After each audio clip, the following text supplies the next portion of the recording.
bila kuchingiliza ututu. Neba, ukazikona kundeti neba.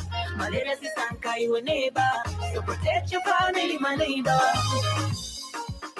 It ends with me. It ends with Malaria me. Will end with Malaria you. Ends with me. It ends with you. It ends with me.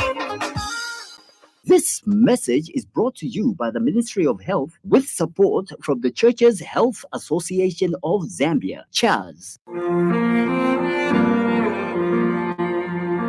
Ozeron Funeral Services, under the supervision of Mr. Ronald Chimpanga, the Director of Operations, offers the following services: body care, caskets, coffins, tombstones, and long-distance transport. We also provide tents, chairs, and lowering machines. Find us in Lusaka at UTH and Charleston. Contact us on the number 0976 161213. That is 0976 161213. Or contact us via our 24/7 hotline on 0975 442107. We also have branches in Monze, Luansha, Chongwe, and Livingstone. Ozeron Funeral Services. Come for affordable and quality services.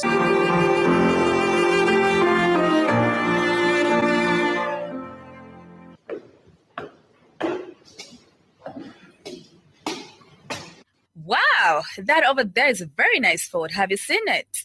Of course. I have been looking at it since we got here. My worry is how people manage such vehicles and where they buy genuine parts from. I'm sure there's nowhere else apart from Shuma Auto Parts. They are the only supplier of genuine Ford and Mazda parts, which comes straight from the manufacturer. They have everything in stock for both latest and ordinary Mazda and Ford. They also stock service parts such as diesel filters, air con filters, diesel pumps, steering pumps, turbochargers, engine overhaul gaskets, suspension parts, and body parts. If they don't have parts you're looking for, they can order within 5 to 10 working days. To top it up, Shuma Auto Parts also supply Maxxis tires and CST tires. Really? But where are they found? They are found on Chandram Sonda Road, Cruiser Auto Workshop in Lusaka. Call on 0979 192057 and 0960 747235. Email shumaautoparts@gmail.com. Shuma Auto Parts for all your genuine vehicle parts.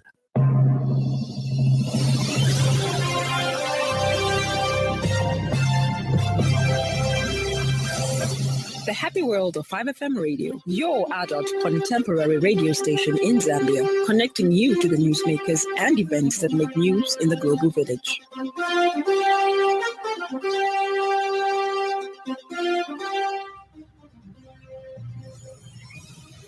Good evening. This is the 5FMA News at 18:30 with Judith Mwape. The headlines.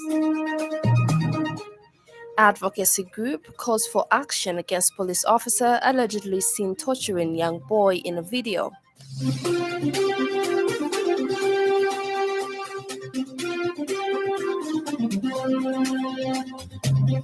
Cabinet approves the first ever national security strategy for Zambia to tackle threats to national security.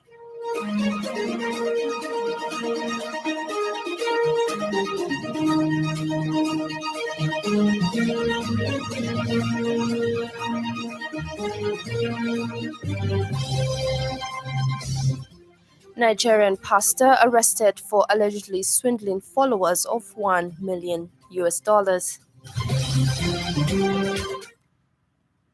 And now the news in detail.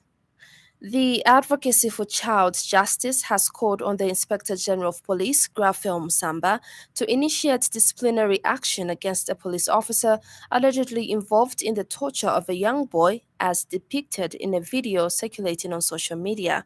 The video shows the boy restrained and swinging from a metal bar, a practice known locally as kapedwa. Josephat Njovu, Executive Director of the Advocacy, who is dismayed by the video, is calling for disciplinary actions in order to uphold the integrity of law enforcement and deter future misconduct. Mr. Njovu has stressed that such acts violate human rights principles outlined in regional and international agreements to which Zambia is a committed party.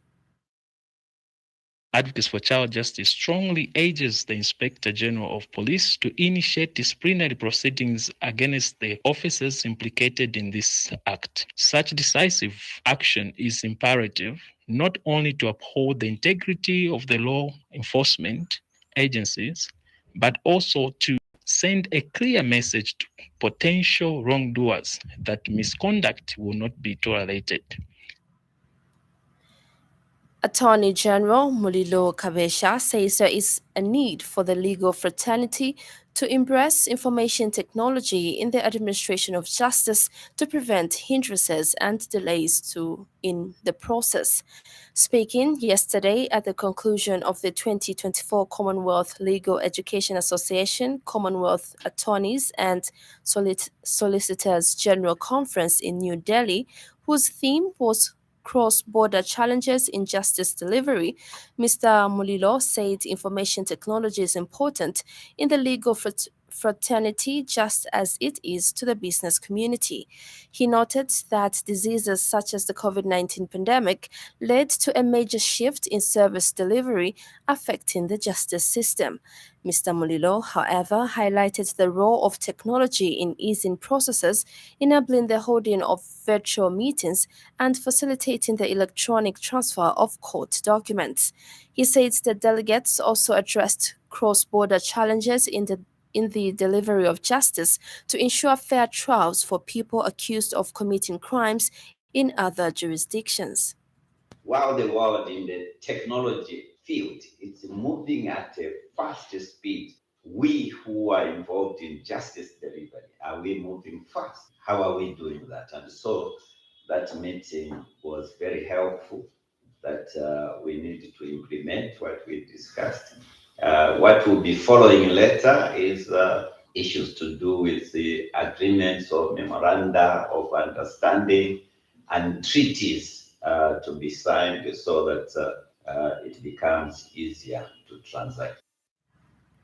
Cabinet has approved the first ever national security strategy for Zambia, which aims at addressing risks, threats, and challenges to national security.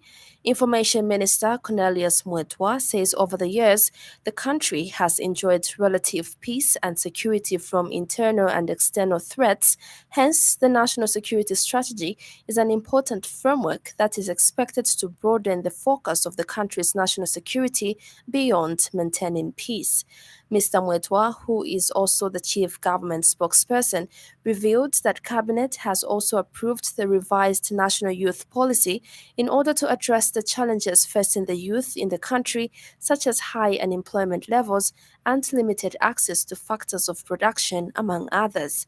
Mr. Mwetwa has also revealed that Cabinet approved in principle to amend the 1966 Zambia Police Act, Chapter 107 of the Laws of Zambia, in order to include provisions that will strengthen the administration and enforcement mechanisms and bring it in line with other related countries' pieces of legislation. Meanwhile, Cabinet has approved the ratification of the SADC Protocol on Industry in order to promote the development of diversified, innovative, and globally competitive regional and national industrial bases to enable the region to achieve sustainable and inclusive industrial development. Health Minister Sylvia Masebo has disclosed that the ministry has withdrawn some cholera vaccines of about 16,000 doses from areas where the refusal rates were high and moved them to other needy hotspot areas. Ms. Masebo also disclosed that over 1.8 million individuals have been vaccinated in hotspot areas, which include a total of 3,793 healthcare workers and 3,634 people in correctional facilities, bringing the vaccine coverage to 99%. Meanwhile, Ms. Masebo says in the last 24 hours, the country recorded 3 cholera deaths, comprising 2 community deaths and 1 facility death. The minister explained that a total of 208 cases were recorded in the last 24 hours, and Lusaka province accounted for 151, Copperbelt with 31, Central Province 24, Southern Province 7, and Eastern Province 18. She said 248 people are in admission in the treatment centers across the country, while 248 have been discharged nationwide. But whether it means it's the end, it's not the end. Just like I told you about COVID. You saw some 2 weeks ago, we had a good number of people with COVID. Again, it's exposure. So let's continue to keep clean. Let's continue to observe all the regulations that the health experts continue to advise us. So I think we must all take responsibility. Issues of health, it's not for the Minister of Health or for the government. It's for all of us. And you as an individual person, you also have to take a decision. National Union of Public and Private Educators of Zambia President Victor Muyumba has advised the Ministry of Education to ensure that all schools and colleges open on Monday, 12th February 2024 without further delay. Speaking during a media briefing in Lusaka this morning, Mr. Muyumba has since urged all school managers to ensure adherence to provision of potable water and hand-washing soap to school-going children. He has further emphasized the need for the teachers to continuously raise awareness campaigns on hygiene to the children and further discouraging them from shaking hands and sharing food. And Mr. Muyumba has reiterated the need for the ministry to second teachers who have done adult education to the Ministry of Community Development for the purpose of spearheading programs such as teaching basics of hygiene. Bearing in mind that schools and colleges are reopening on the 12th February, and we hope this time around there won't be any other postponement. Schools just have to open next week. So bearing that in mind, we are calling upon all school managers to ensure that the school community adheres to the following: that schools are able to provide clean drinking water, that children are provided with safe water and soap for washing their hands after using conveniences. The Mbala Immigration Office has apprehended 22 suspected Ethiopian nationals aged between 13 and 49 years for unlawful entry. The department has also nabbed a 34-year-old Zambian, Teza Simutoe, for harboring the suspected Ethiopian nationals. The suspected Ethiopians were nabbed on 5th February 2024 at Yula village following a tip-off from members of the public. Meanwhile, the Lusaka Regional Immigration Office, in 3 separate routine cleanup operations conducted between 27th January and 5th February 2024, apprehended 96 persons of different nationalities. Those arrested are 65 Burundians, 9 Congolese, 9 Tanzanians, 6 Rwandese, 6 persons claiming to be Zambian citizenship, and 1 Somali. Department Public Relations Officer Namati Nshinga says the Mbala incident and Lusaka routine cleanup operations bring the number of persons apprehended for various immigration offenses countrywide between 25th January and 5th February 2024 to 400. The Mbala incident and the Lusaka routine cleanup operations brought the number of persons apprehended for various immigration offenses countrywide between 25th January and 5th February 2024 to 400. In another development, the Nakonde Immigration Office on 30th January 2024 secured the conviction of a 44-year-old Zambian clearing agent of Nakonde, Solomon Siame, for obstructing an immigration officer on official duty, contrary to Section 53(1). Another story is trending this evening.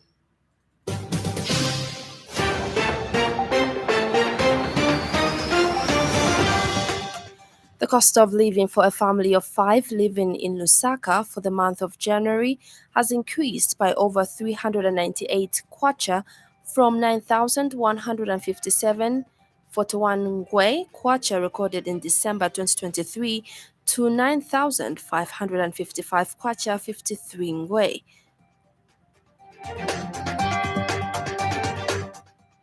The Human Rights Commission is extremely concerned at what seems to be the way of interrogating suspects by Zambia police officers, where they beat and torture suspects.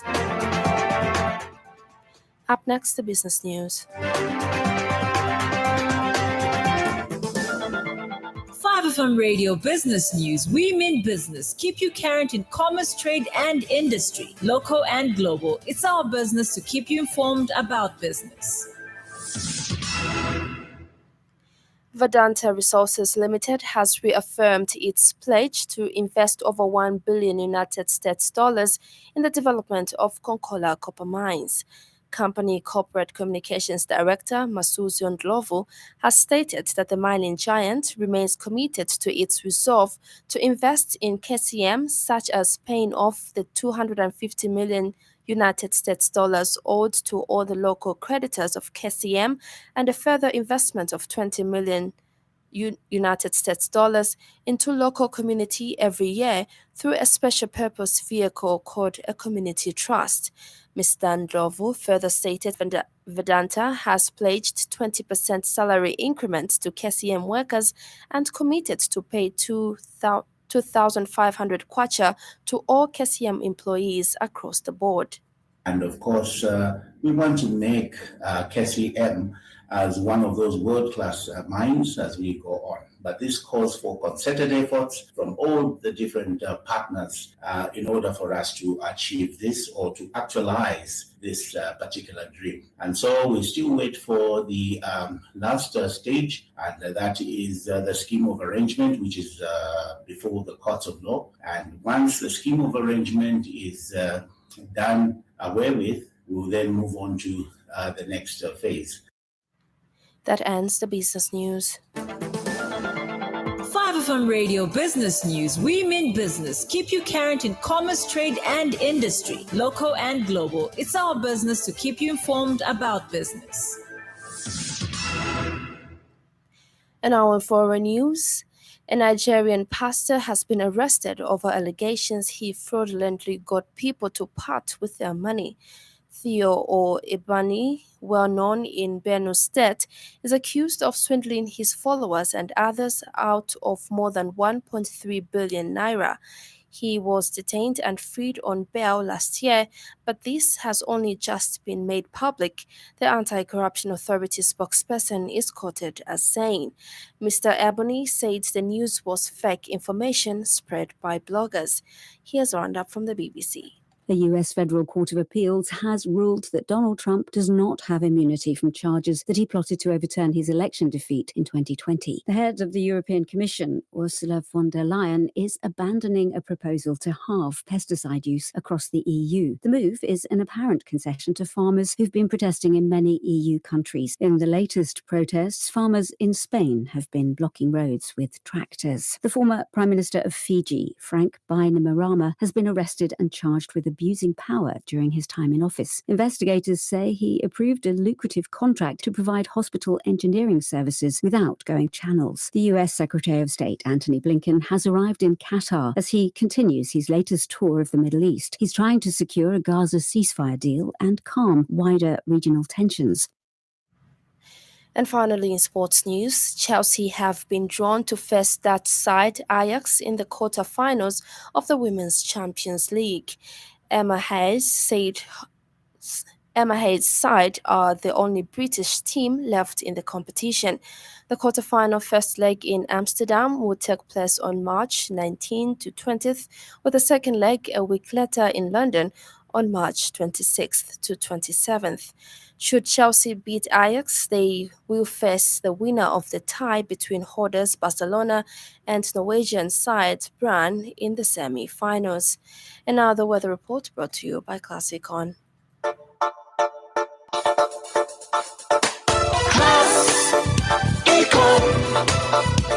Class Econ Roofing Africa. Class Econ Roofing, plot 17100 off Katanga Road, 150 meters from Mumbwa Road, Chinika Industrial Area, Lusaka. Class Econ Roofing.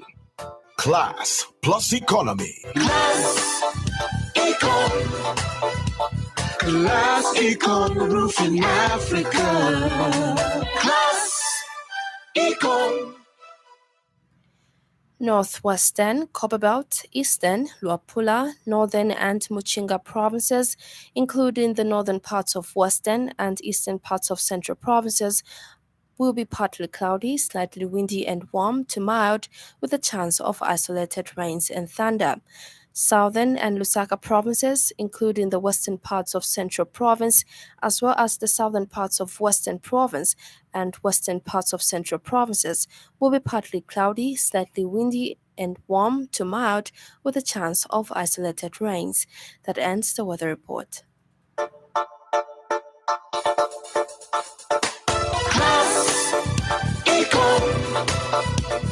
Class Econ Roofing Africa. Class Econ Roofing, plot 17100 off Katanga Road, 150 meters from Mumbwa Road, Chinika Industrial Area, Lusaka. Class Econ Roofing. Class plus economy. Class Econ. Class Econ Roofing Africa. Class Econ. And that weather report brings us to the end of the news this evening. But before we go, a recap of the top stories.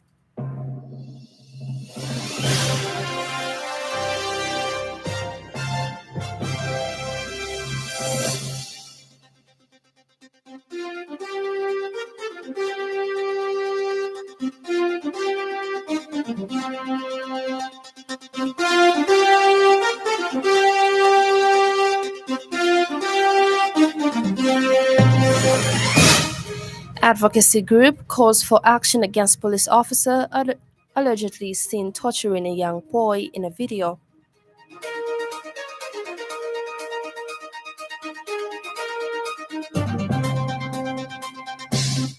Cabinet approves the first ever national security strategy for Zambia to tackle threats to national security.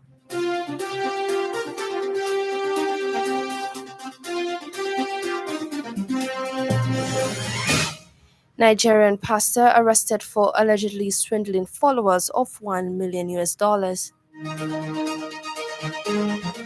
For more news, follow us on Facebook, 5FM Radio Zambia. On behalf of the entire news crew and the technical department, thank you for listening to the Happy World of 5FM. Stay safe and stay tuned to 5FM Radio. I'm Judith Mwabe. Good evening.